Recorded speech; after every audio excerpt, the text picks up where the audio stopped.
What's up? What's up, everybody? Welcome to Bubba's Daily Update. And my, oh my, zippity doo dah, zippity a. What a wonderful day.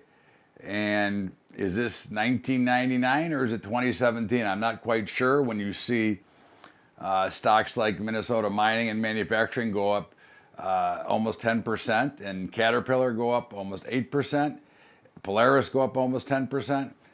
This is just like it's like the internet bubble all over again. But again, that's what it is. That's the market we have, and we said this yesterday. We warned about these key reversals that they may be nothing, but there were some interesting things happening today, and that would be number one, the Dow outperformed the S&P by 4-1. And you want to know how I got that calculation? I'm going to tell you right now. All right. The Dow, based on the future, is $5 a tick. It was up $800. The S&P was up $200, 4-1. Okay. Now, what does this all mean? Well, it doesn't mean anything. I mean, earnings were good, or supposedly good. Now, again, I'm not a big fan and buy into these earnings. They're usually underestimated, and when you're forcing everybody into one asset class, to me, it doesn't bode real well for the future as to where we're trying to get to. But a lot of things happened, and of course, the markets just exploded. Now, again, two stocks were responsible for over 100 points in the Dow, which would have left everything right around even. But at the end of the day, it is what it is. We can't change what happened. Oil, crude whipped around, did not do much, was up, but it was down, it was way up, and then it was kind of mid-range. Gold amazingly sticks around that 1280 level. The bonds got cracked again. Interest rates are going higher, and of course, we've been on this all day. Once again, late in the day, and I don't understand it, the euro currency had two big moves today. One early, and then one late. And the one late was really vicious for a few minutes. And I'm assuming that somebody thinks they know something about what the ECB is going to do on Thursday. So we'll see how that plays out. In the meantime, we didn't go a heck of a lot of places to begin with. In the grain markets, soybeans were down, broke that 977 level, which would mean we'd be looking to be sellers right now. All right. And corn and wheat were once again, after being nothing all day long, managed to spark up to close higher on the day. I think the biggest story, though, would be in the feeder cattle market, which was almost up limit, and then the fat cattle or live cattle, which was up almost limit. But I think what you saw there is we've been a buyer in our long fat cattle. We were looking to short feeders, and I think what happened here is with the cattle on feed report that came out Friday, I think you got everybody too bearish, and of course they got forced to cover.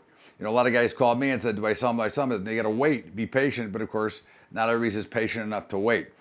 So everything was kind of dull but active. And we did have a little bit higher volume, but I think importantly to take a look at the VIX here. The VIX was not dramatically lower, as you might expect when a market is screaming higher. I think we've still got, obviously this week, we've got some more earnings coming out. We've got Amazon, Google, Baidu, and a number of others. I think one of the other things you want to look at here is the way that markets, the NASDAQ reacted. The NASDAQ was much higher, went way down, and then came all the way back to close higher on the day.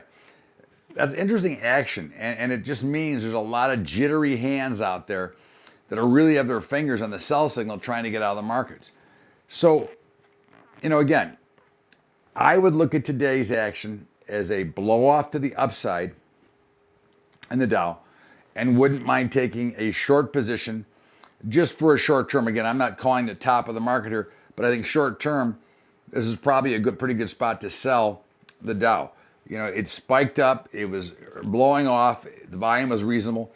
So that would be something that we would consider in this neighborhood here. But I think there's a lot of underlying problems here. We just had, Corker, the senator from Tennessee, him and Trump are battling like 2-year-olds.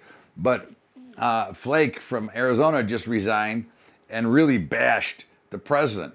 Now, the markets did not really react to that, but they may eventually start to react to what's going on here. I mean, this is getting a little bit scary with all these infighting that's going on. And of course, when you start getting guys resigning, that becomes yet another issue to think about. But the big story is simply the way that these stocks are now reacting to earnings. They are exploding massively. JP Morgan, new highs. The banks flying higher. Why? Well, because again, interest rates are going higher, they're going to be happier. So the story remains is we really have to observe this market looking for a better opportunity. I don't think that this was the overall opportunity that we'd be looking for. I think we'll probably get more of a defining moment later in the week when you see Amazon and Google report and Baidu. I think those are pretty key components here. But you're seeing some breakage in some and some charge ups in the others. But it does have a big feel to the 90s because, again, you just don't get these stocks going exploding in one way or the other, like they are right now. So, we're going to stay calm. We're going to stay relaxed. And we're going to stay more in the observation deck than anything else. I don't think there's anything really to get overly excited about on one side of the market or the other. I think that you're seeing markets that are really indecisive and that really are looking to go lower. Again, you can kind of see every time they push the button, people want to sell, but then the buyers come back in. So we've still got to buy the dip mentality. We're looking to see how this reacts. And the Dow took out a new high, so there's nothing to look at reaction there. And the Russell today was fairly moderate higher, but again, the Dow was the star, I guess we'll say, and everything else was just kind of a normal day. So let's see what it trades from here. Again, there's a lot going on, but there's really nothing to do right now.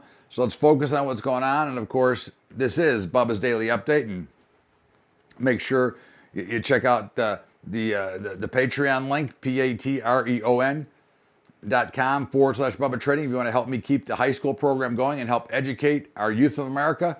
And don't forget to catch the Bubba Show every day on LibertyTalk.fm, 2 to 3 Eastern Time. This is Bubba's Daily Update. We'll see you back here tomorrow. Same time, same station. Thanks, everybody. Have a great day. We'll see you later. Bubba's Daily Update.